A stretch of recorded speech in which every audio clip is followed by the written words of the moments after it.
This flatbread is gluten-free and takes only 3 ingredients. This recipe might be what you're looking for. I used buckwheat, yogurt and baking soda. I used a little water as well. You could add some herbs and some salt.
There is no rising time and you can roll it out as much as you like. I like it really flat.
Just a few minutes of baking in a pan and you're done.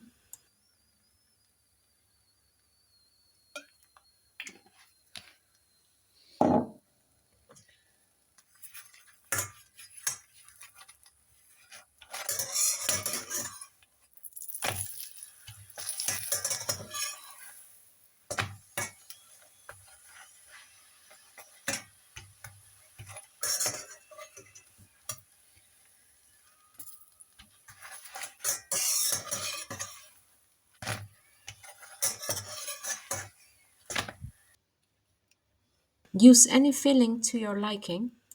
I tried some egg omelette with some carrot. And I use this gluten-free flatbread as roti to a traditional stew. I'm pretty sure that some mozzarella or chicken kebab will be fine as well. Have fun trying.